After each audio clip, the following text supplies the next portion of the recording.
to another installment of the Author's Corner with H.D. Campbell. As always, I'm your host, H.D. Campbell.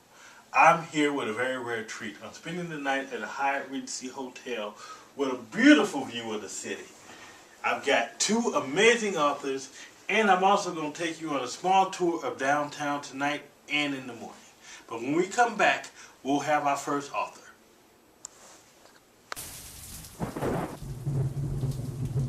Ever experienced a love for someone so forbidden, feels so wrong, but yet his passion makes you feel oh so right? Even if you have, meet Solomon and Sheba, my award-winning author, Francine Kraft, and experience it all again. Experience the roadblocks of pregnancy, past transgressions, and the deathbed confession threatens the most powerful of romances. Can they survive?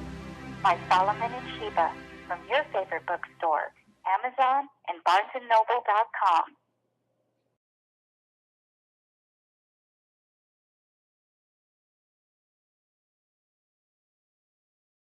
Have you experienced the Bruce Williams series of books, How to Lose a Black Woman and Geraldine? Experience Bruce Williams' journey, true love, and possible missteps along the way through his eyes, his poetry, and prayers. Then, meet Geraldine, whose own search for love makes some quite interesting and possibly dangerous turns. When she gets involved in a love triangle, she must find out within herself whom she wants to be with and whom she needs to be with. With special appearances by Bruce Williams, Geraldine and her friends help you experience her journey. Try How to Lose a Black Woman and Geraldine at your local bookstore, Amazon, Barnes & Noble, or on your Nook and Kindle tablet. Welcome back to the Author's Corner.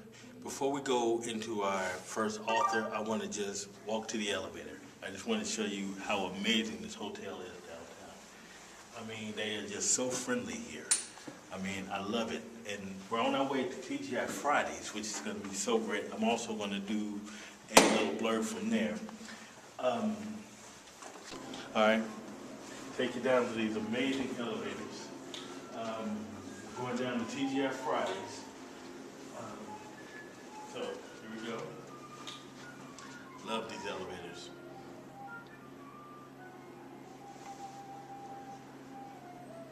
Yes, your host is being silly today. Oh my God, here it comes.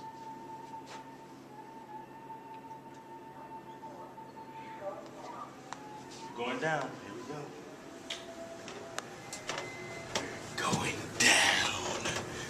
Going down to see and while I'm being silly, why don't we go on to the next author?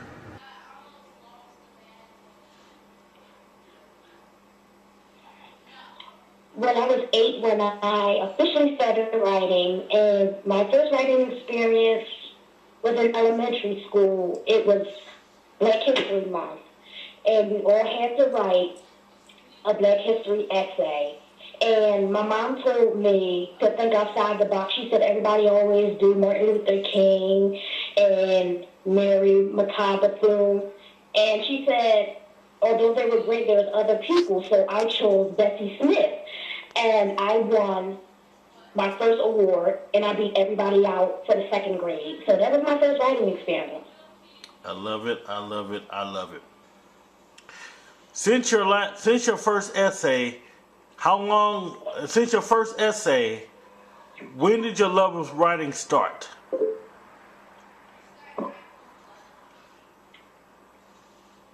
My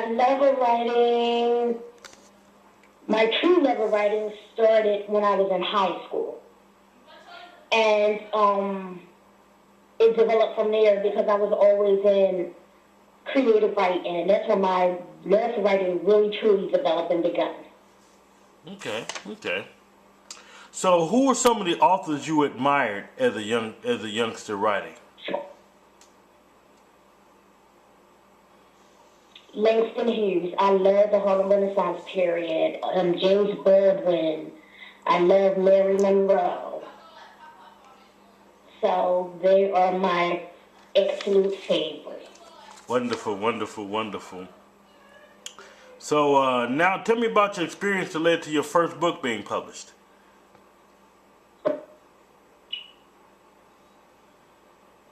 Well, I've always been a storyteller, but life's experience has caused me to write the first book. I've been through a lot of trials, bad relationships, ups and downs as far as the relationships are concerned.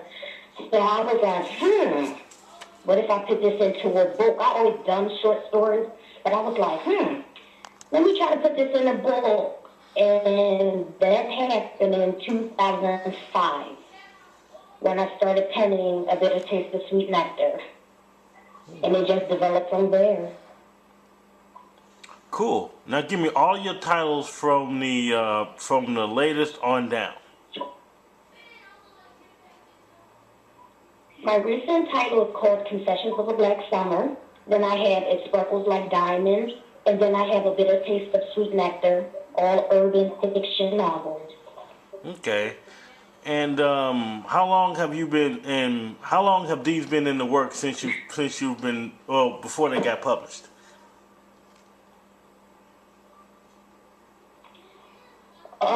Before they actually got published, which was in 2007.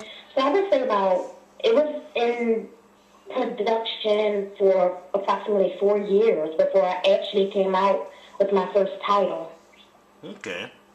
Now tell me a little bit about your writing style.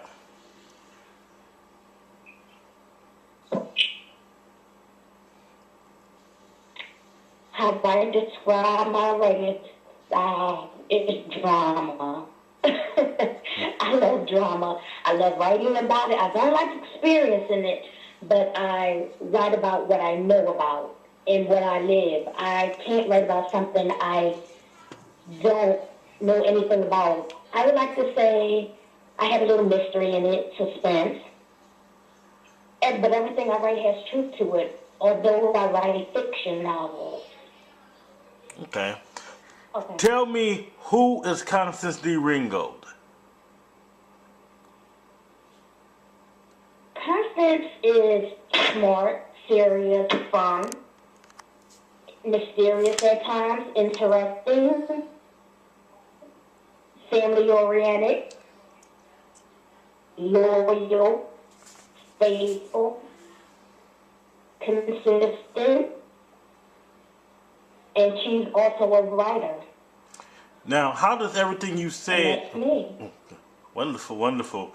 Now, how does everything you said translate into your words?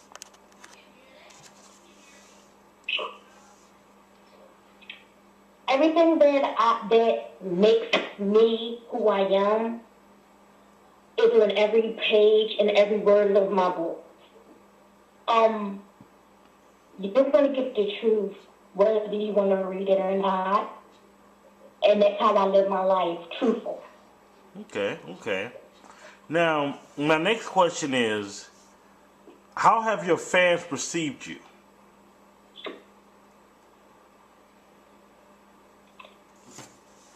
To be honest, they don't know how to take me. Because some people don't want to step out of the box. Some people are scared to try things new.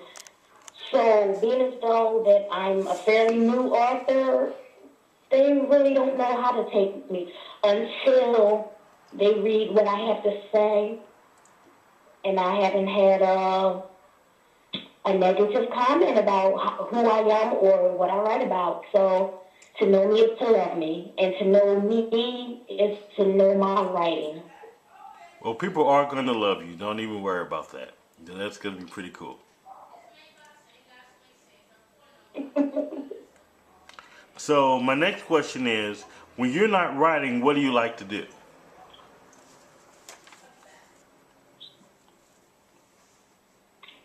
Shop.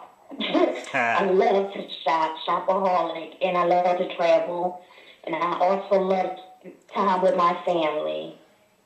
But traveling, that's what I do mainly. Cool. So, and I also have my own cosmetic line, so when I'm not writing, I'm focused on that. Can you tell us a little bit about your cosmetic line? Okay, my cosmetic line is called Gold Dust Natural. That deals in all natural products. I have whipped shea butter, and I'm starting a line this coming winter for men. So if you want all natural, no harsh chemicals, non-tested on animals, that's my product and everything you're paying me. So who are you published with? I publish with Ex Libris Publishing Company, which deals with self-published authors. Okay. Now, my next question is, how can your fans get to know you and contact you? I'm an open book, so my fans can Facebook me, email me, and they can even call me. I'm available all times. It doesn't matter. Okay, and let me go on record to say that H.D. Campbell Productions will be working on your website as well as a few other things, as well as a lot more things for you. Sure. So there'll be a lot more ways to yes, there'll be a lot more ways to contact this author coming soon in the very, very near future. Sounds great. So, do you have any future projects in mind?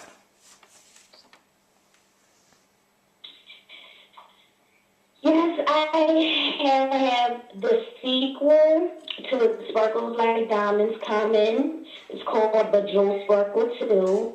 I also have the sequel to Confessions of a Black Summer, which is called Royal Confessions. And I have a new title coming out called Strings Attached and Dark Side. Ooh, a lot of juicy stuff. Oh, we will definitely keep. No, I'm definitely going. Yes, Oh yeah, I'm definitely keep people informed of that, of all your new titles coming out. You got a lot of new titles coming out, which is so great. yes. So my final question is, what advice, I give you the last word, what advice can you give new authors and new writers in the game? My advice is to stay true to yourself. If you write it, stick by it. Don't change because of public's opinion. Because everything isn't for everybody, but somebody out there is going to love your work and appreciate you as an author for who you are. Dare to be different. All right. In 3, 2, 1. As we go down, I'll be back with our first author again, and we're headed down to TGI Fridays. All right, you go ahead. No, let's go around. In 3, 2, 1. This is H.D. Campbell doing it himself, heading down to TGI Fridays, getting some B-roll. Let me show you some of the amazing scenes right here in St. Louis.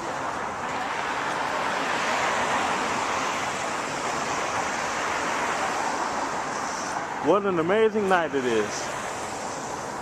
Yep, that's where we're staying tonight. Right here, getting some wonderful shots for you and some of our amazing authors. If I knew they were sending men this time, we have to find the warhead. Stop an international incident right from your couch or bedroom. By the Sergeant Wiseguy Chronicles series by author H.D. Campbell. Freed as American agent code name, Sergeant Wiseguy must use his powerful skills of battlefield strategy to find a Soviet nuclear warhead stolen during a time of unrest. Then read as he fights to stop a plague unleashed upon the East Coast. With each page turning, spine-tingling page, you also get the chronicles of a wise but wisecracking thorough agent. Get his view of life and the mission in the Sergeant Wiseguy series. Get both books at your favorite bookstore and at Amazon.com and other online outlets. Also available on Kindle and Nook. Press kits, manuscript editing, marketing, and more. What do you need? H.D. Campbell Productions will help you design a package you need for your project. Let us serve you with your literary or marketing needs. We do editing, press kits, book trailers, book formatting, marketing, web editing, and more. What can H.D. Campbell do for you? Log on to his website at hdcampbell.weebly.com for more information. You can email him at hdcampbell1230@gmail.com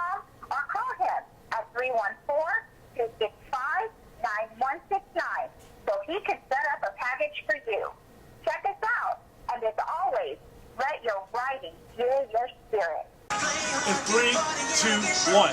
We're right here from the TGI Fridays.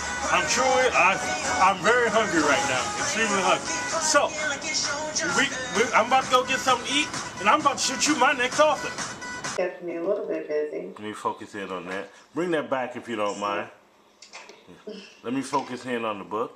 10 reasons why black men stop dating black women. All right. I love it.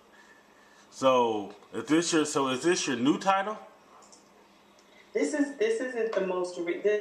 the one that's not yet released. The book that's not yet released is Believe I Am Poetry. Okay. So it's actually Believe in quotation marks and hashtag I Am Poetry. All right. Well, before we get into all that, let's go back to a little bit of background. How many interviews has this been so far? Oh man, about 4 or 5, maybe 5. And I'm loving it, and I haven't tortured you enough yet, huh? But no, I definitely appreciate every time you come back. And like I said, if you don't feel tortured, then you're good. Right. All right. So. And like I said, I'm always relaxed when I'm doing these interviews with you. So. Oh, I love the interviews. So it is no problem with me. So I try not to always look like I'm glammed up, because right now I'm not glammed up. Oh, you're very beautiful. You're always beautiful. You always come correct. So you're fine with me. Oh, thank you. I appreciate that. Oh, that's no problem. You're always you know you're a beautiful woman. Don't go there. Well, that's what they tell me. Oh yeah, and they're telling you the truth. Now my next question for you is, what have you been doing since we last spoke? Man, I think since we last spoke, I've been working a lot. I kind of took a seat back to just writing as much as I possibly can. I'm actually, Team GPA actually, we're doing our first anthology. So this anthology is an erotic anthology, and it's including other writers, some who are not published authors, and some that are. Okay. So we have 6 poets and 3 nonfiction writers. Can you reveal? Awesome. Oh, cool. Well, can you reveal any of the names of the poets, or no? We have Erotica. We have Fabulous Fee, also known as Freaky Fee. We have Pharaoh Wordsmith, GPA, myself, Gentleman Soul Hardaway. Okay. And I'm trying to make sure I didn't leave out anybody. I think that's 6. Yeah, that's everybody. And then we have Red Snapper, and then we have Becca, and then we had Red Riveri. I'm not familiar with Becca or Red Riveri. Those are 2 new people to me. But I think Becca, she also did the editing for Nice Playground, which is the title of the anthology. Okay. Now, what was the brainchild behind the anthology? We wanted to, this is our first team project as far as an anthology is concerned. Mm-hmm. But we wanted to put out, we wanted to give some new writers the opportunity to be seen and heard in a different light. And we wanted to put out an another erotic book, So this is definitely an erotic book. Okay. All right. Pretty cool. You probably should be 30 plus reading this book. You mean no 20s? Because some of the poets, I'm not sure if you're familiar with Freaky Fee, Robert Hardaway, and Pharaoh. Just those 3 names alone, they are totally just raw, nasty. They use every word they can find in the book. Oh, I love it. You know, I think Freaky Fee is a friend of mine on Facebook. I have to check that out after the interview. I'm not sure, but I think I've seen that name before. So, Yeah, I'm sure you have. so my next question is, why these authors? Or why these writers? Okay, so we did a show, an erotic show about a month ago, and all 6 of us were in it. The show ended up being a little more over the top than we expected. So, and it was actually a really great show. It turned out to be a really great show. If you wanted to be really aroused and turned on, this would have been the show to be at. And for myself, it was really more than I gave more sensually in this show than I have in any show that I've ever done that was erotic. Okay. So, I mean, literally, there was some bumping and grinding going on, and there was some men getting on their knees at my feet, kind of stuff going on. So, it was. I'm jealous now. I'm all jealous. It was great. Wow. See, this, you do this to me every time. I don't even know why I continue to interview you. You come in after a workout, teasing me already. Then you want to sit up here and get me all jealous, talking about how the men was always at your feet at the show. I'm tired of this. Can we just do a simple interview without you doing this all the time? Yeah. You always do this. But you know what? I'll do you a favor. I'm going to continue to interview. But if it look, if anybody watching this interview, don't take us seriously. This is us all the time. We're good. Yeah, this is just us. So yeah, I'm just a nut. But the show turned out to be so well, and everybody flowed so well, and you know the chemistry was really great between all of us. So figure why not? Hey, I don't see a problem with that. So Red Snapper, who is an erotic author in his own right, he has about 15 books out. See, and so because he writes novels, mm-hmm. So to add him was even a greater addition because he's very well established. Of course, he has his own radio show. He's the host of Word Sexy Radio. Yep. And he's a friend of mine, of course, as well. So to have him, right, like bring something to the table, that was even greater. You know, so the idea of Night's Playground is to, you know, of course, come to St. Louis. Yay! Bring it to St. Louis. Take it to Kansas City, Milwaukee, Detroit if we can, and to some other places. So I'm working on that. Well, like I say, and then you know, then eventually the idea that I have, because this is who I am, is to turn it into a play, an erotic play. See. So I'm gonna pull that off with God's help. Oh, I'm loving it. I'm loving every second of it. I want to come see you. Absolutely. When we're in St. Louis, if you don't come and see us this time, we're gonna have problems. Oh, I'm in trouble. I know I'm in trouble. No, I will come see you. You let me know where you are, and I'm coming to you. Remember, I owe you a Sweetie Pie's date. That's right. That's right. I forgot about that. That is right. We gotta definitely do that. Oh, we will. The food was great there the last time, so definitely. We will most definitely. So when is the project coming out? I'm sorry? So when is the project coming out? The book releases December the 23rd, so this will make a great Christmas gift. Oh.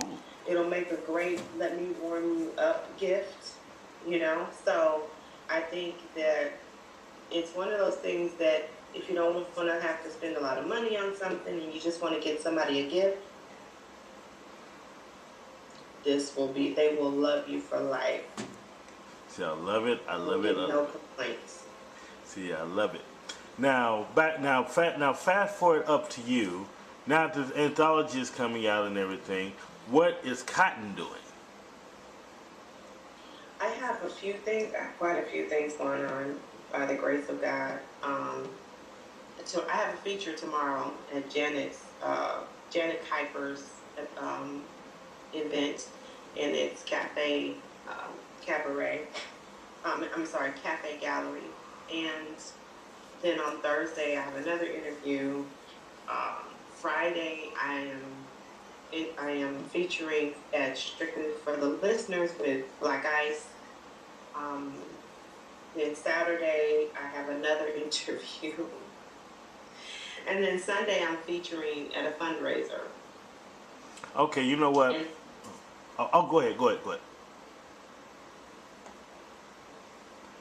Go ahead, I'm sorry. I didn't mean to cut you off. oh, no, it's fine. So, and then I can't think right now. I know for sure in January, I'm featuring at Pampered Princesses January 10th. My book releases late January. February, I am featuring at Black Ice's pre-Valentine's Day events. And then I have my own Valentine's Day event, which is Winter Love 2015, which I will be featuring this year. Wow. I don't normally feature, but I will be featuring this year, surrounded by nothing but men performers. Wow. So I'm excited about that. And all the performers are doing something different. So I have a singer, a comedian, then I have a couple of poets, and then I have another comedian. So I want to get some laughter, some seducing going on, because that's what I like to do, and make some people enjoy life a little bit more, just even if it's only for that moment. Sounds like you're pretty busy. You got a pretty busy schedule. How's that feel? I mean, it's got to be overwhelming. It's a little bit overwhelming just because of me having to work a 9 to 5. If I wasn't working a 9 to 5, it probably would be a little bit more ease for me to do. But I'm not complaining because I thank God, to be able to pay the bills and have a job to go to. I'm just waiting for him to say you just won the lottery and you don't have to go back to that 9 to 5 anymore. And then I can just put all my energy into this, because I would really love to be able to just put all my energy into this. Amen on that. Amen. I'm praying for you definitely on that one. So that's a good goal to have. Definitely. I mean, I have, and then once the platform is created, I want to put other people on my platform, people that I have come across, people that I have watched perform and do these things. And so I am huge on supporting other people, because I believe that you should. Well, if I can actually be totally honest with you, that's something you didn't even have to tell me or say during this interview. I actually witness you doing that. You do that all the time, and you do it phenomenally well. Every time you turn around, you're putting people on. You put me on, so it's like you didn't have to convince anyone here of that. No. So, look at you trying to be all humble and stuff. Don't quit that. No, you do very well, and you know you do, and it's time people recognize you for it. Well, I just think that if you don't support other people, how can I expect people to support me? I know that I'm on my way somewhere, but along the way, I'm meeting people, and those people I would like to, and there's certain people that I would like to continue to do business with that I think are absolutely awesome. Kottyn the poet, who was just here not so long ago, I did a whole photo shoot for him just with my camera phone. Wow. And I did some video footage, and I must have had him perform almost every night he was here, maybe except for 1 or 2 nights. But for the most part, I made sure that I set up so that he could perform in these different places and meet other people. So when he decided to come back to Chicago, it wouldn't just have to be through me. He could do it on his own. He didn't, but I wanted to make sure that he was connected with me, because he's really, really good. He's awesome. I love watching him perform. He's that guy. He's the, he's that, he's one of those that I can say, yeah, I'm listening, you know. GPA is another person as a matter of fact, GPA just put out, he's about to release his Chipocalypse live album. Wow. When I say that this album is the bomb, HD, it is the bomb. These are live performances, and some of them. One of his performances. This is how great this performance is. I had to message him and say, when did you do this? Wait for me. He said, at this event, and I said, oh, okay. He said, you were there. I said, yeah, I know I was there, but this is the first time I'm hearing it. Wow. But you know what though? Yeah. Right? But you know what? I do have to tell you, GPA performance is another thing you don't have to convince me of. When they Right. You don't even have to tell him to bring it. He'll walk in with it done. Right. but if you hear this album and you start listening, because he's got a few of my favorites on there, which I absolutely love. I just don't see, if you don't pick up this CD, you're really missing out. Like, it is awesome. And I designed the cover, of course, as I designed this cover, and as I designed this cover, and I designed this cover, and I designed a few more covers. So Wow.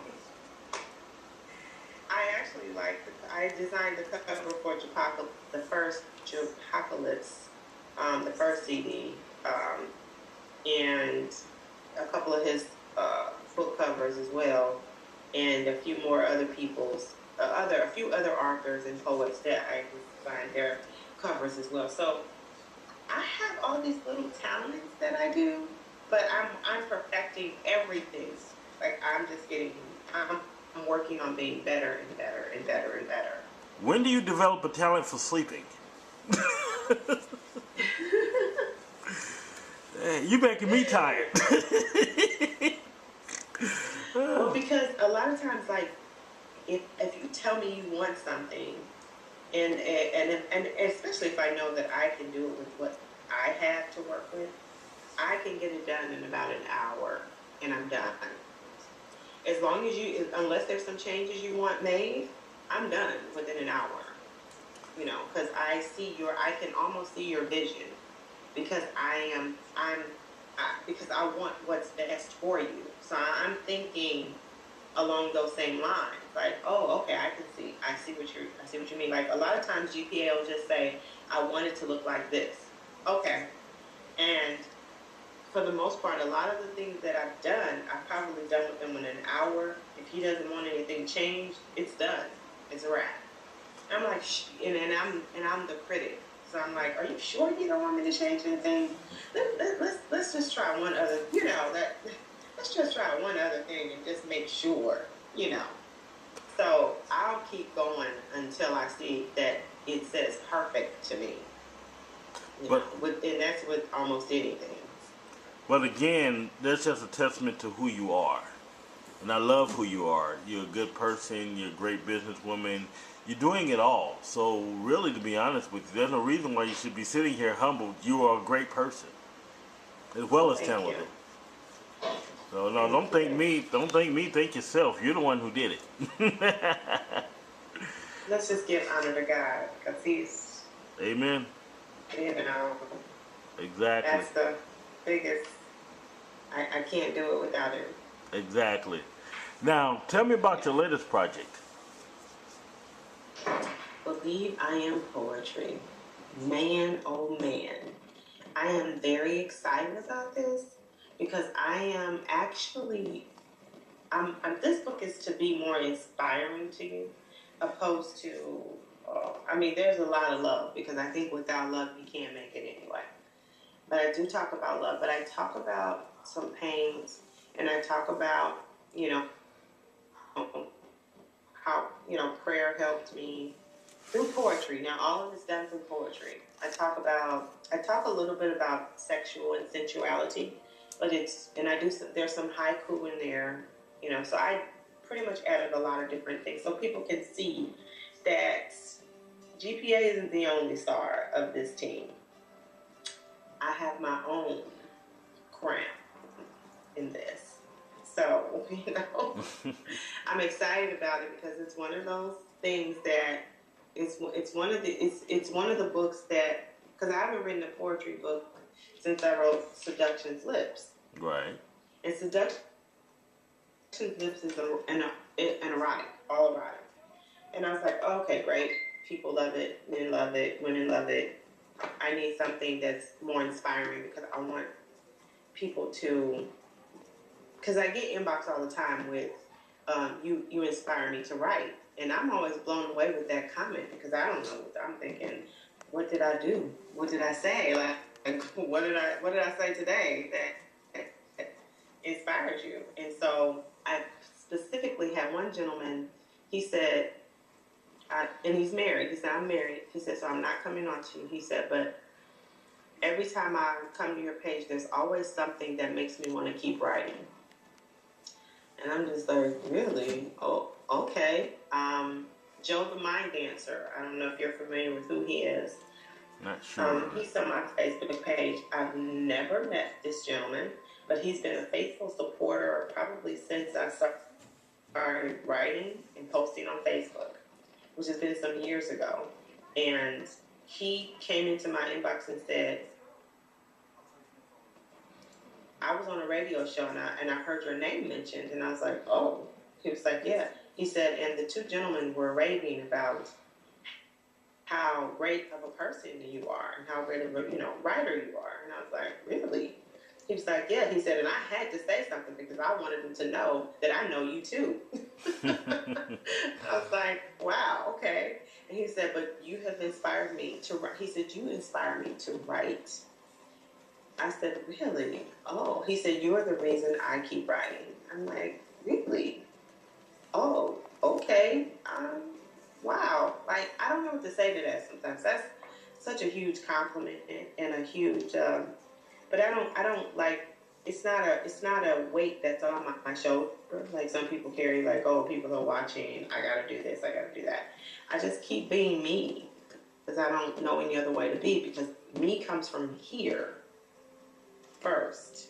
And then everything else you see is all glammed up and weaved up and braided up and, So that's just me. But me starts here first. That is no problem. Actually, it's really beautiful. I really love, I've always loved your talents, everything that you put together, everything that you have. And you're very generous, you're very kind, and you're very talented. Which leads me to a favor I must ask, and I ask this favor every time. And you know what I'm about to ask you, right? I don't know. I'm waiting. What are you about to say? Well, before I get into my favor, I want you to read a passage from your latest title. But first, I need to know what's in the future for Kottyn.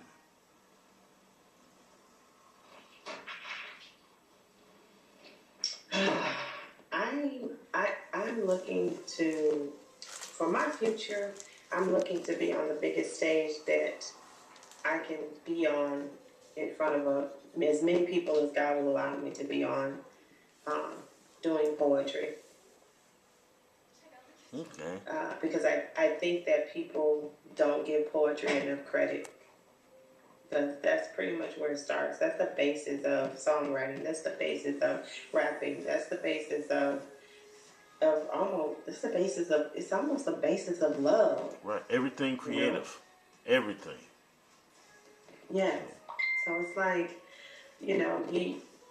what would you do without poetry? I mean, roses are red, violets are blue. Started there somewhere. Exactly. And then somebody kept going. So it's, even with rhyming, that's kind of a poet. It's borderline poetry. When kids are doing the little rhymes, Miss Sally Walker, those little chants and things like that. Exactly. So everything everything is an art. Everything is a picture. Everything is beautiful. Everything to me is poetry because that's how I see it. And the weirdest thing is that grown people, such as myself, look at me, other grown people that look at me and say, she doesn't see life as an adult. No, I see life as an adult. You don't see life as beautiful because that's how I see life before you present me with ugly. That's it. So everything is beautiful until you show me it's ugly. I mean, you have to throw it in my face and say, yeah, that's ugly. Like, you have to mash me in the head with it. That's ugly. But until then, it's beautiful to me, you know? So I'm trying to teach my kids to not to see things with your eyes, but see it with your heart. Absolutely. And you'll see the beautiful in it, you know? A lot of people don't do that. I'm there. I'm that girl. There's nothing wrong with that. In fact, how can I get in touch? No, better yet, I already know how to get in touch with Kottyn. How can Kottyn fans get in touch with Kottyn? Kottyn's supporters and fans and haters can get in touch. Haters? You don't have no haters. Get out of here. I do have haters. I have haters. Okay, wait a minute. Hold up. Before they're going to help me support too. No, wait a minute. Before you get into how to contact you, explain these haters, mind you. I have haters that because they like GPA, they'll inbox me with crazy stuff. I have haters who don't support me but are always on my page trying to see what I'm doing just so they can chime in on something to say something negative every now and then. It's okay. I want you to come through. I'm going to tell you this personally. So all you haters, I want you to come through and check out my page anytime you like. The only thing I ask is you don't disrespect anybody on my page because I will delete, and block you. Ooh. But you're more than welcome to hate all you want because I love haters too. You know, even though I refuse to believe that you have haters, but I mean, we all have our haters. So no, I truly understand. So how can we contact you, haters included? Haters, supporters, and fans. You can find me at softspokenpoet.com. You can find me on Facebook. You can find me on IG, Instagram. You can find me on Twitter. iCloud, or SoundCloud, and Reverb Nation. So you can find, and then you'll be able to find me in a city near you, including here in St. Louis. I love it. So St. Louis. Exactly. No, you have to come here. You have to come here, and you're a Campbell, so you definitely have to come here and see me. Definitely, I gotta represent. Exactly. So now my next question for you is: do you have any final words of wisdom, anything you want to say to anyone, just your fans, whomever? I do. I always have things that I want to say as far as being inspiring. My goal, my gift is that my uncle once told me that I was unique. I never knew what that meant. I thought he was being insulting. I wasn't sure how to take it. But I didn't mind it because I've always been told that I was different, that I was unique, that I was this, that I was that. I was anything, but I was never like anybody else. And I've always known that. So I always encourage people to be who you are. And as long as you put God first in anything you do, you're going to soar above and beyond anybody else's expectations because it's not their journey, it's your journey. So this is my journey, and I'm going to continue it with or without my haters. When we come back, we'll have our next talker. Have you experienced the Bruce Williams series of books, How to Lose a Black Woman and Geraldine? Experience Bruce Williams' journey, true love, and possible missteps along the way through his eyes, his poetry, and prayers. Then, meet Geraldine, whose own search for love make some quite interesting and possibly dangerous turns. When she gets involved in a love triangle, she must find out within herself whom she wants to be with and whom she needs to be with. With special appearances by Bruce Williams, Geraldine and her friends help you experience her journey. Try How to Lose a Black Woman and Geraldine at your local bookstore, Amazon, Barnes & Noble, or on your Nook and Kindle tablet.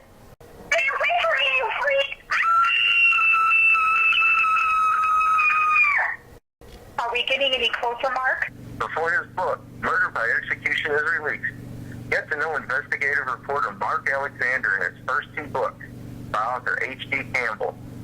Late Murder at 10. Find the murder of news anchor killed on the air. Start The Virtual Killer. Track down a very dangerous cyber serial killer before the body count rises. Get both books at your favorite bookstore at Amazon.com and other online outlets. Also available on Kindle and Nook.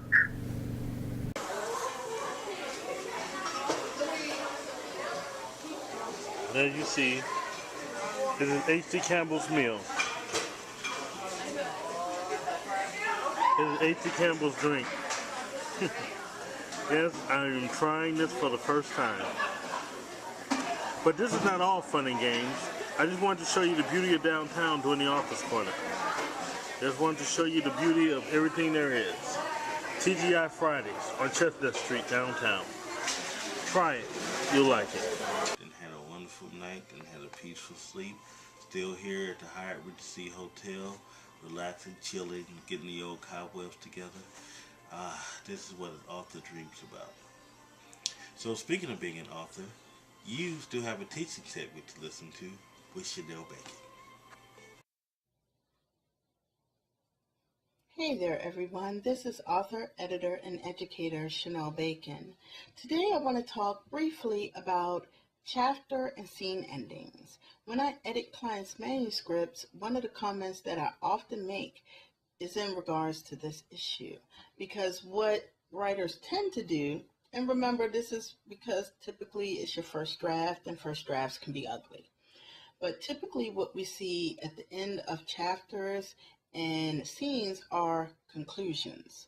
So for example, if you have this really great dialogue between characters in your scene, you conclude it with the conclusion of the conversation.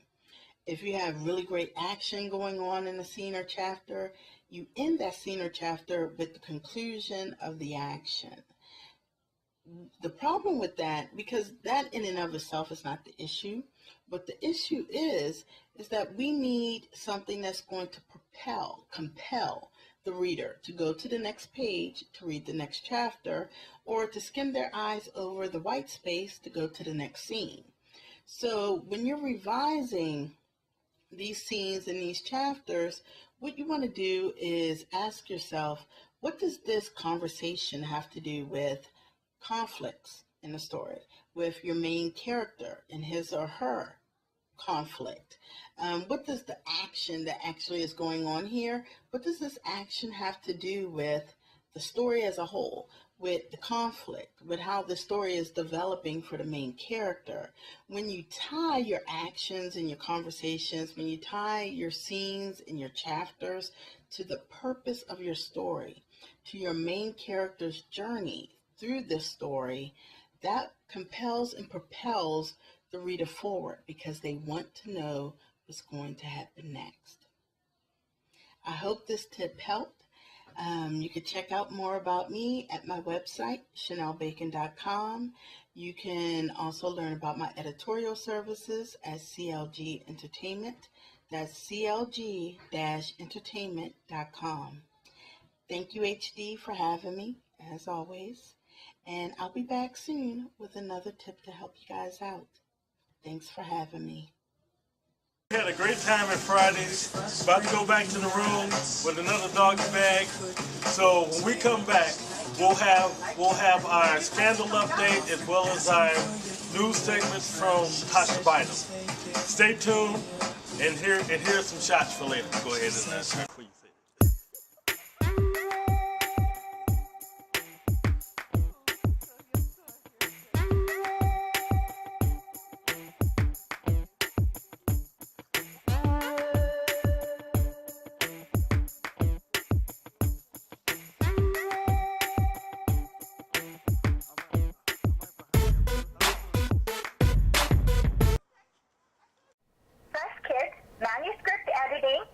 editing, and more. What do you need?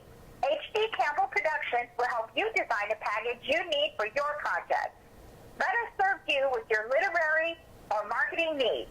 We do editing, press kits, book trailers, book formatting, marketing, web editing, and more.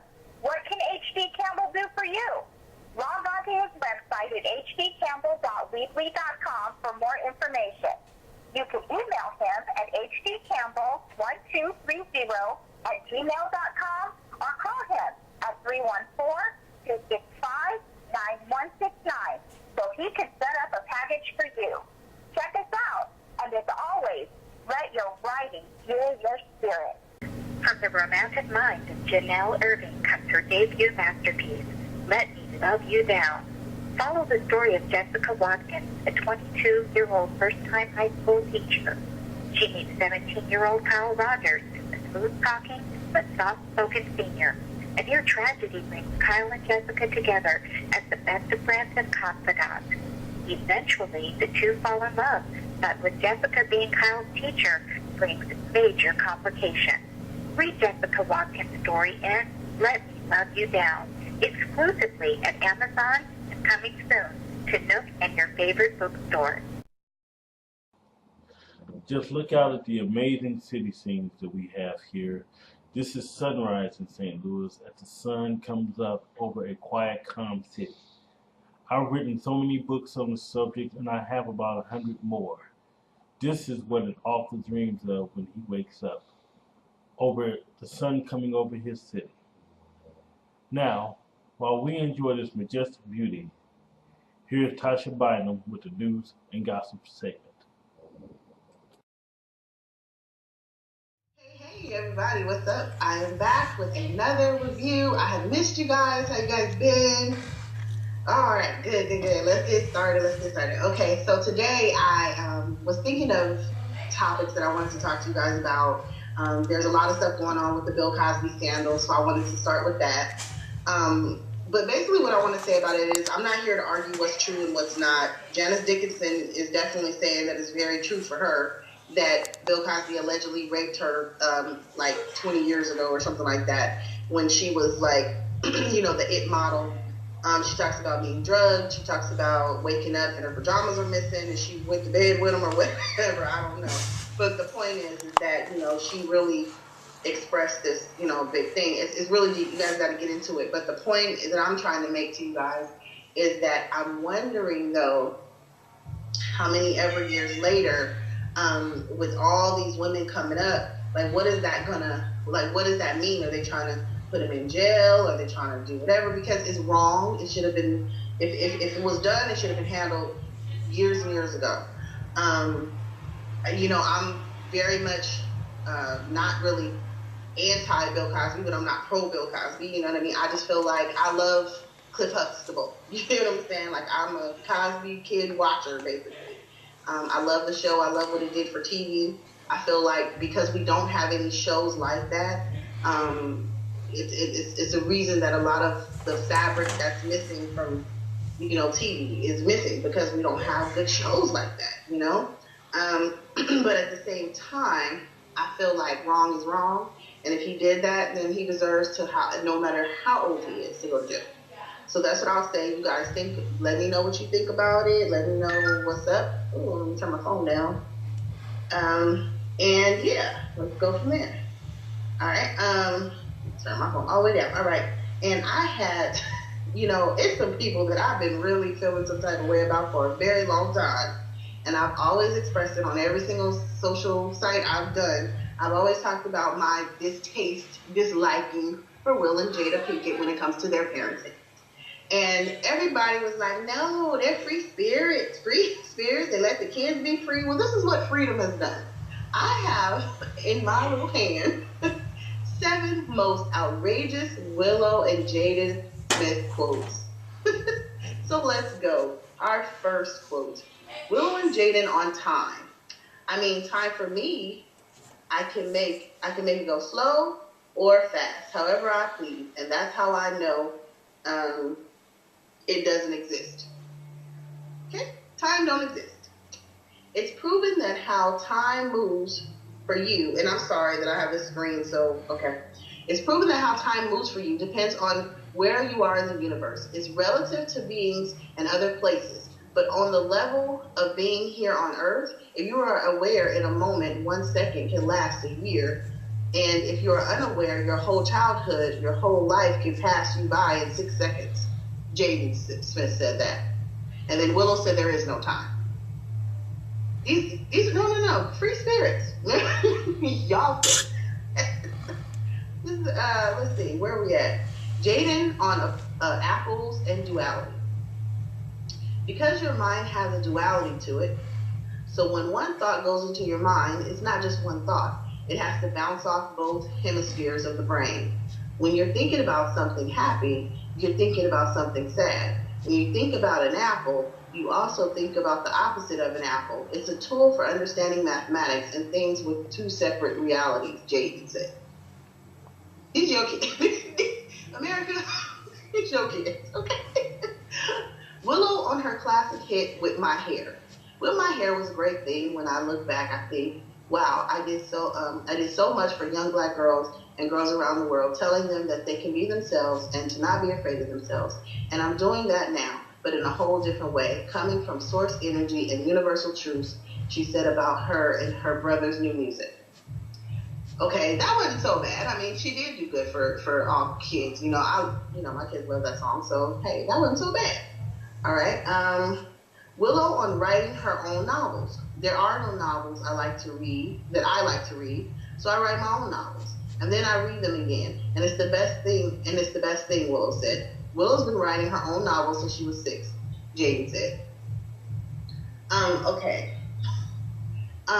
How do you know? How have you read all the novels to say that there's no good novels? And as an author, and as this being an author site, I'm going to read Little Willow for Phil. How dare you say there's no good novels? And what author doesn't read? That's really, that ain't cool. All right. Willow on her and Jaden's sound. Me and Jaden just figured out that our voices sound like chocolate together. As good as chocolate tastes, it's good. It sounds that good. My bad, she said. Okay, Jaden and Willow on breathing and babies. When babies are born, their soft spots bump. It has like a heartbeat in it. That's because energy is coming through their body, up and down, Jaden said. It's prana energy because they still breathe through their stomach. They remember. Babies remember. When they're in the stomach, they're so unaware, putting all their bones together, putting all their ligaments together, but they're shocked by this harsh world, Willow said. And this is your last thing that we're going to say, okay? Well, actually, it's 2 more, because they have a bonus. Okay, Willow and Jaden on education, including driver's ed. School is not authentic because it ends. It's not true. It's not real. Our learning will never end. The school that we go to every single morning will continue to go. We will continue to go to. Jaden said, kids who go to normal school are so teenagery, so angsty.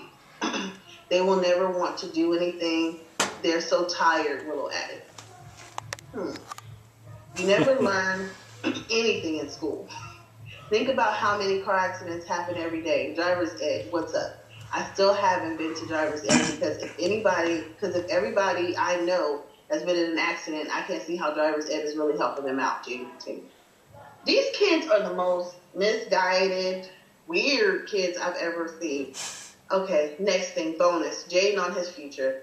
I have a goal to just be one of the most craziest people of all time. And when I say craziest, I mean like I want to do the Olympic level things. I want to be the most durable person on the planet, Jaden said. All right. I think that I'm all caught up on their crazy.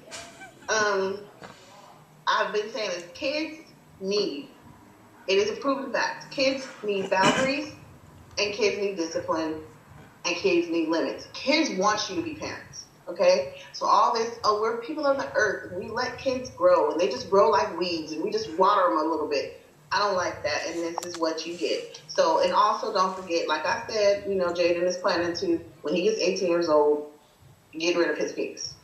Nobody knows why. That's just what he says. He says that he doesn't want it to define who he is as a person. All right, so that's your crazy. Enjoy. Wow. Moving on.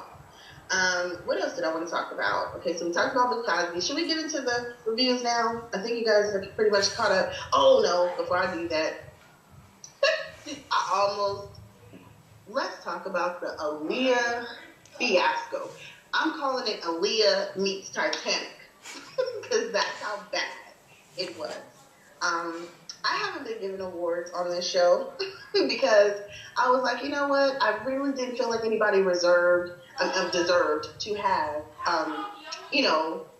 my award yet. But Miss Whitney Williams has earned 3 seats for her movie.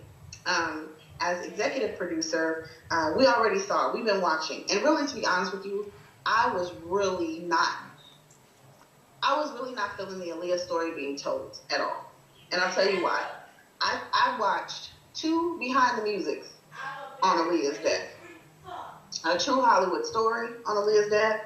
When this happened, it was really tragic. It was horrible. It's still tragic. It's always going to be a tragedy. Because she was just getting to the part where, she was blossoming and she was turning into her own woman. And we saw a little more of her. And Are You That Somebody is my absolute favorite Aaliyah song. I know everybody loves what is it called? At Your Best, You Are Loved, which is a remake by Ron Isley. People forget that. By the Isley Brothers. That was a remake, okay? And she did an excellent job. Some people even had said when they were watching this movie, they were saying they never felt like Aaliyah's voice was really all that. Let me tell you something. She has a song that's called I Care For You, and it's on her 2001, it's on her last album, More Than a Woman. Listen to I Care For You and tell me that girl cannot sing. She can sing. She has a beautiful voice, always had. So I'm not standing for them saying that Aaliyah either had little talent or anything. She's very talented. We find out some things in the movie. We found out that Gladys Knight was her auntie. I didn't know that, but that's how she basically became famous. She was touring around with her aunt, Gladys Knight. Now, that was all fine and good, and Elise Neal played Gladys Knight, and that didn't bother me as much. It looked a little awkward, but it didn't bother me as much. But what bothered me is the other casting mistakes is what it was. No, it's like casting department took a lunch break and was like, oh, the whole movie's casted? Oh, wow. And like they basically filled it with Craigslist actors. That's what it was. It was a bunch of people that just did not look anything like the people. Let's talk about Missy and Timberland. Missy was never that thin. Missy's that thin now, but she was not then. Missy was a plump girl. She was a happy plump girl, and she had her she was a thickums, and she had her trash bag on, and she was dancing around, and Missy was a force to be reckoned with, and this girl, no. And Timberland was equally just as bomb, and they were killing it. They were killing it in the 90s. Like, you could not get away from what they were doing in the 90s. I mean, it was crazy. So you got these 2 powerhouses that they're making look like freaking Ernie and Bert. I mean, it just looked a mess. Then you go on, and then you see that they casted Joe. I mean, let me stop. I call the man Joe, but he's R. Kelly.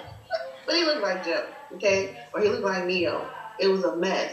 So I understand that, like Jamie Foxx doesn't look like Ray Charles. But what made you feel he was Ray Charles was when he got on there and he became that. He imitated that person. He picked up their mannerisms. He watched their footage. To me, I was never going to get anything from this lady. So at least if you know that you don't look like the person, at least do your research and try to become that. Like, understand this is your opportunity, and I didn't see anybody doing it. It was poorly written as well. It was corny and whack and just I can't even, I don't even want to. It was just horrible, and that's how I feel. And honestly, I know a lot of people were just saying, "Oh, yeah, it's terrible," because everybody was saying it was terrible. But no, I was watching it like this. Like, I hated the a whole movie, to be honest with you. So you guys get 1, 2, 3, 4, 5, 6, 7, several seats. That's what you guys get. You earn several seats. I don't want to see Wendy direct me to my chair. She can't direct no flyers. She ain't gonna be directing nobody. She can't give me directions. No. If I'm lost, I will be trusting Siri to get me out of there. Not Wendy. She's not directing anybody. Okay? And she, of course, in true Wendy fashion, she got on there because let me tell you something. She'll spend 30 minutes down in every single person, reading them from head to toe, like the cowardly lion that she is. But when it comes down to what she does, oh, I got the highest rated show. I got this, I got that. You know, and forget you guys, and whether you liked it or you didn't, you watch. Let me tell you something, Wendy. You will not use our love and dedication to Miss Aaliyah and us wanting to see good things from someone that was beloved and a beautiful soul, you know, to basically say, oh yeah, it was, you know, it was the highest rated show, because people was expecting the TLC movie again. They were expecting the Temptations movie. They were expecting the, you know, how, you know, What's Love Got to Do with It. And then you come in there and then you give them Glitter. Glitter circa 1990. I don't know what year it came out, but it was horrible. That movie was horrible, but y'all know that. Point is, that's what you get from me. Several seats. Miss Wendell. Let me stop. That's what you get. No, I actually like Wendy Williams. I've talked about it many times. I actually do like her, but there's no executive producer. All right, moving on. We got 2 episodes of Scandal to talk about and 2 episodes of How to Get Away with Murder. So let's go. All right. So Scandal season, what are we in? Season 4, episode 6. Okay. It basically was a lot we learned about Abby. Basically, you know, right when it started, that Abby's ex-husband was getting voted into, what was getting voted into? Something presidential. You know me. I didn't take notes. But I know he was getting voted to where he was going to actually be working in the White House. Whatever, because the guy was walking around, the old man that had the position was walking around in a diaper and actually, did he shit himself? He did. Right on camera. No, ma'am. And they called it Baby Made a Mess. That's disgusting. It was disgusting. And so, of course, they call in her ex. And you know what? Abby she played this role. You know, I got that love-hate thing with Abby. But she just played this role because you saw the fear, you saw her shaking, and you saw a vulnerable side to her when he came in. That's what abuse does. That's why I tell women, and this is going to be a whole nother rant, but that's why I tell women all the time, this is why abuse can happen. Because no matter how strong we are, how powerful we are as women, when you let somebody into your heart and you take them on, they have people, men or women, that are wrong for us, they have a power over us. You see what I'm saying? That is established over time. It's not overnight. It's over time. And they can take really strong women or men and make them into shells. This is how they do it. So we were able to see that. And Abby was, hiding in her office. And then Olivia comes to see her, and she has to bring her clothes because she threw up in the bathroom. She was so upset about seeing this man. So it's just sad, it's just really sad. And then the other campaign manager, the one who was working for Abby's ex-husband, he comes in and he's such a cocky ass, but he likes Abby at the end of the day. And he was just, kind of just saying like, yeah, we're going to take this, we're going to go with it, and we're going to run with it. And Abby just didn't say a whole lot and just kind of let it, whatever. She's trying to be cool, but then at the same time, she knows that this man coming in there is a bad thing. She's terrified. So her and, they try to do like a smear campaign. They build up the other lady to win, and the other lady is just a mess. Her campaign, she's a mess, and we find out that she wasn't married or whatever, with her daughter and all that stuff. And, Republicans, you guys are so judgmental. you're judgmental. You know, it's just, you're not married and you're not this and you're not that. And then there's a part of me that's like, yeah, you should do things right the first time. But I love that we get second chances. I mean, come on. Like, give second chances. Don't be so worried about other people's past. Trust me. Most of us know we were a hot mess back in the day. But thank God for grace, right? we much better now. And that's just how I look at it. But not everybody does it. So anyway, we find out that the woman, whatever, she had a child out of wedlock. That's a big old thing. Whatever. So it looks like the woman's not going to win. And I didn't even talk about Cyrus Beam and him and the boyfriend yet. Because at that time, it looked like he was going to set him up and all this stuff. And what was going on? Just boyfriend looked like he was setting him up, and we didn't know if he was telling secrets to the Portia de Rossi's character. So we don't know what was going on with that. And so we were giving him the side eye, like, Cyrus, really wake up. Okay, wake up. And I felt so bad for Cyrus, and I told you guys I felt bad for him because he a mess, but at the same time, and we know he's a mess, but we love Cyrus. You know what I mean? We know he's a mess, just like Huck. We know he's a killer, but we love him. You know? Just like little mama, who I love. She's just a ride or die. Quinn. I always forget Quinn's name. Y'all know that. But Quinn, you know, she's a ride or die. You know, it's like we love these people even though they're not the best people. Olivia is not the best person, but we love her to death. All right. Now, somebody was talking about Olivia's jackets are not looking anything like Abby's, and Abby's looking better than Olivia. To me, don't nobody look more stylish, more beautiful, more amazing on that show than Miss Kerry Washington. I don't care what she wears. I don't care what she has on. She comes on that show, and she owns it. So I don't know what they're talking about with all these other people, because I never looked at these other women and thought they even held a candle to Kerry, because she does it every week. But that's just my own personal, you know, just because that's my girl. So, and I loved her. I loved her in Ray. I loved her in Save the Last Dance. I have been a Kerry Washington fan for many years. All right, so the music of Scandal, I always talk about it because it's my favorite. And they just be jamming. So Scandal is always good. But basically, it ends where, you know, it looks like this guy's going to win. And like I told you, the guy he really liked Abby, and he was like, wait a minute, she basically confessed to him that he beat her ass, you know what I mean?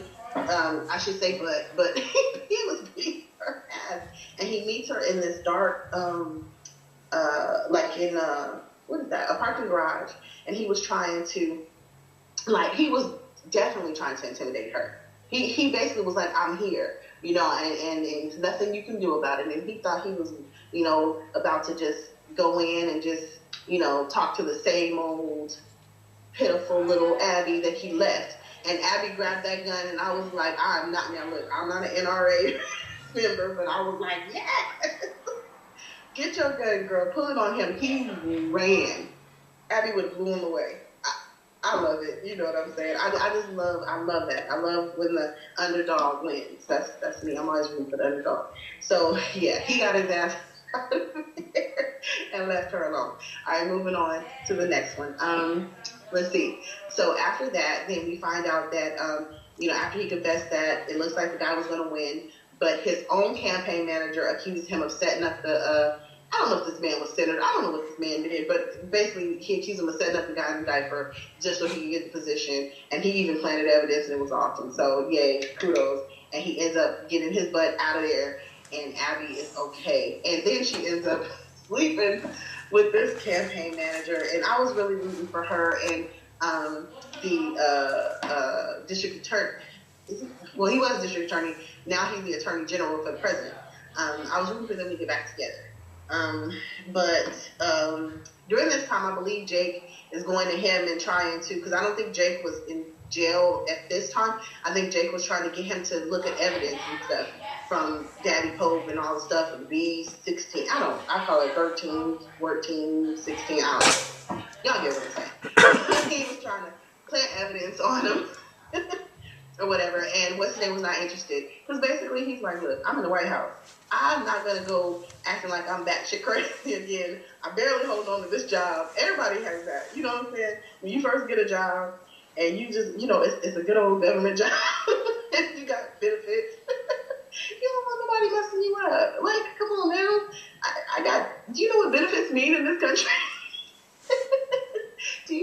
what being able to have an insurance card does? Get out of here. Oh, get out. And he's like, don't mess with my good job. Okay, Jake, yeah, I'm not that same person. Bye. I love you. Wish you the best. There's the door. So Jake goes, and then we know what trouble he gets into after all that. But bottom line is, I love this episode of Scandal. I love every episode of Scandal. And we can now move on to our current episode of Scandal, which was this past week. I usually give you the play-by-play of how it opens up and all this stuff, but honestly, I don't remember. So we just gonna play it by ear. I'll tell you everything that happened. All right, Cyrus. We are confused. We don't know what's going on. Cyrus has been set up.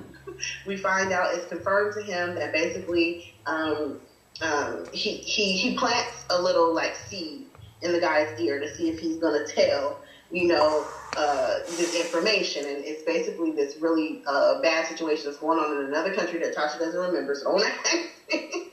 It's going on in another country. It's a really bad thing, and they want to send in the military. Because I'm staying away from that. They want to send in the military. All right, so he plants the information or whatever just to see what happens, and I love that. I love that his mind thinks that way. That's how you do it. You do your intel. You don't just go and accuse people of stuff. You get your information, right?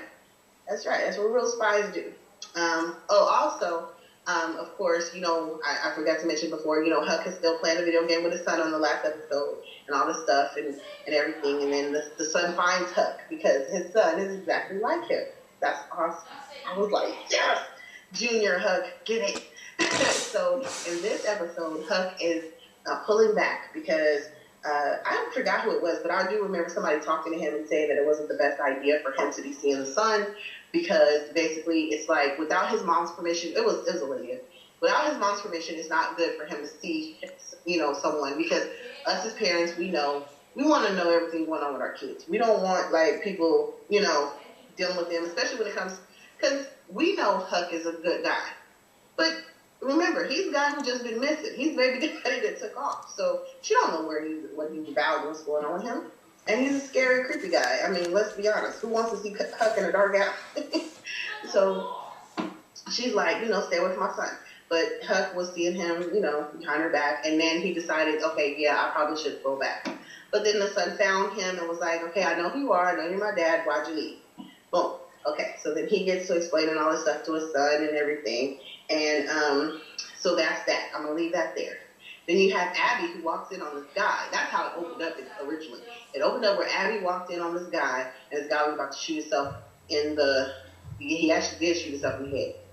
Okay, and you guys, bear with me, because I'm trying to put 2 episodes together, and I think some episodes on the last one and this one are running together.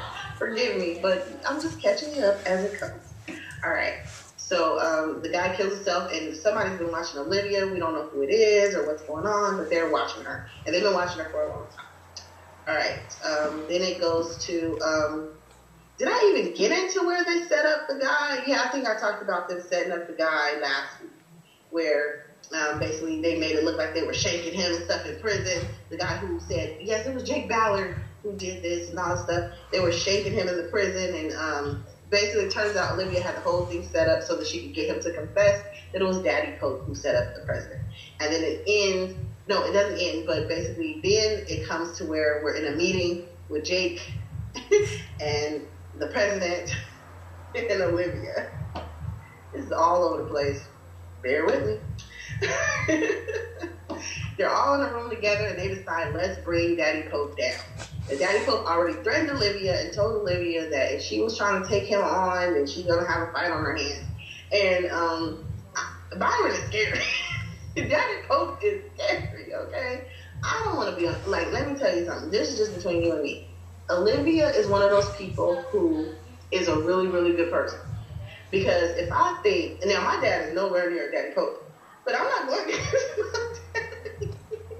He's scary. He's intimidating. He's former military. You know what I'm saying? He scares the hell out of me. So when she's talking to Pope, I'm like, ooh, that's how it is with me. I'm not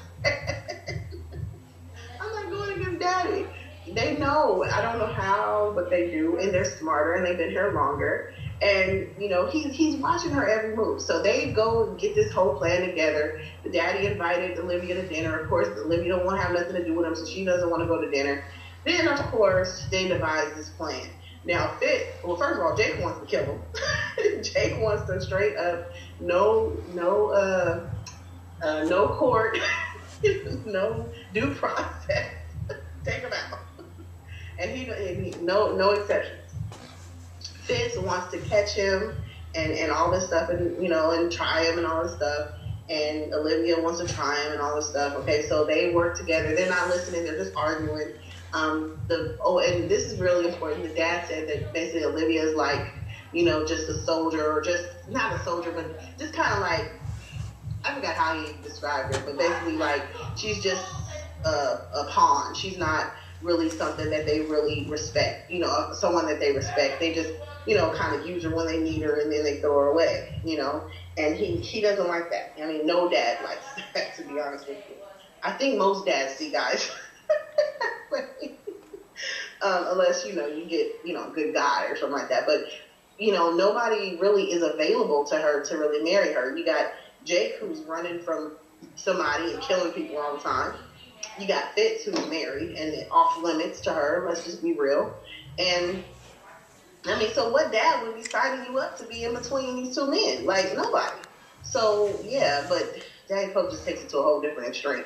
Anyway, so they all make this plan to where all of a sudden, I'll go to dinner with Daddy Pope. That's what Olivia said. That's her plan. She'll go to dinner because she says she's basically the bait. And so they all make this plan to get Daddy Pope at dinner. They're going to take him out and arrest him with no incident or anything, okay? Then other stuff happens as far as, with Jake. They're watching this lady, Portia de Rossi's character. They're watching her in a room, and he has his son there, and the son is thinking that Huck is a police officer, which is so far from the truth. And they're on this sting, him and Quinn. And so they're sitting there, and then at the same time, we're trying to get Daddy Pope, okay? Basically, what ends up happening with the sting operation is that the son, basically these people are either about to have sex or kill each other, or they don't know what's going on, so they like, okay, get him out of the room. They tell him to go get some ice cream. Now, let me tell you, my heart stopped for a while, because I don't like when kids start going missing on their own and stuff, and then you have like scary people outside.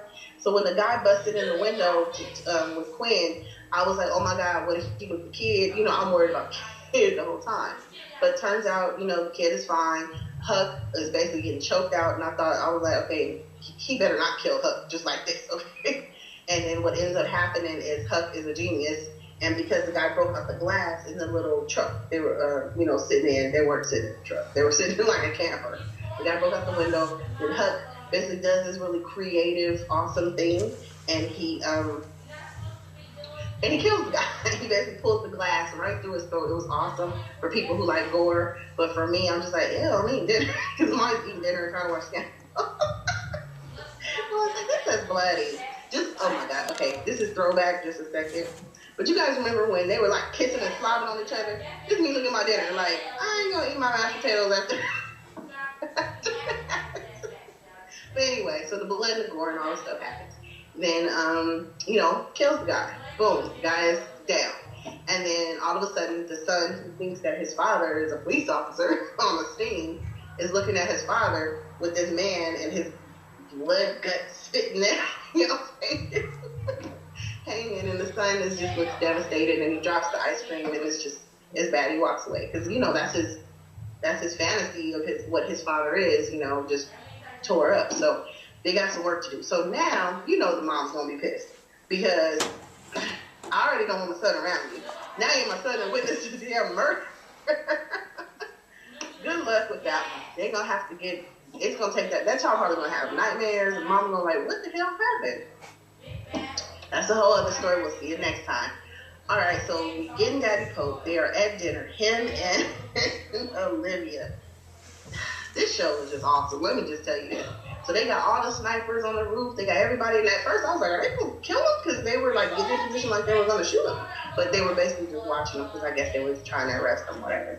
Well, Daddy Pope sits Olivia down, and he got that presidential swag. That's what I'm calling it right now, because our president has so much swag. So what I'm saying, he has that presidential I'm a boss type swag, and he's just basically telling Olivia, you went against the family, never make what you call it against the family, don't make moves against family. And so Olivia is like, you are nothing to me. She gives us dramatics. I love her acting. And she's just like, no, you never are like this. And da-da-da-da. And whatever she was talking about, let me tell you, Daddy Poke was like, look, all your little friends out there, all those little guys you got out there waiting for me, they're dead. And then all of a sudden, all these guys get shot. Every single person that was supposed to arrest Daddy Poke is dead. They laying out. They leaking. Daddy Pope tells her, you are on your own. He gets up, he walks out, and he gets in a limo, and he is gone. And Olivia is sitting there like, what did I do? What did I do? And you know what? That's what gets so nervous about her. She always sets up these elaborate things that's going to happen. And these people are criminals. They're one step ahead of you because you want to do everything by the book. It's so nice, and that just is not how you do. When you're dealing with dirty people, you gotta get a little dirty. Sorry, you do. They should have killed them just like Jake said. They had an open shot. But all right. Well, that is your Scandal review. I know I probably missed stuff. Anything I missed, y'all leave it at the bottom. I'll talk about it next time. Thank you guys so much for watching. If you know any gossip, let me know. And so check me out on, I do a lot of stuff. So I'm just going to say, I have a Tasha 77 channel, but you can always come and watch my reviews here. I also want to shout out Mary. Hi, Mary, because she always is so sweet about watching the show, and she comments and stuff. So I appreciate you, Mary, and I will see you guys next time. Thank you. Bye. In 3, 2, 1. Well, I'm about to check out. I had a wonderful time. Great city scenes. I'm glad you enjoyed the city scenes, but I'm also glad you enjoyed the Author's Corner every week. Well, about to head home, about to go follow another episode, and find 2 more great authors to interview. Well, until next time, peace, let your writing fuel your spirit, and God bless.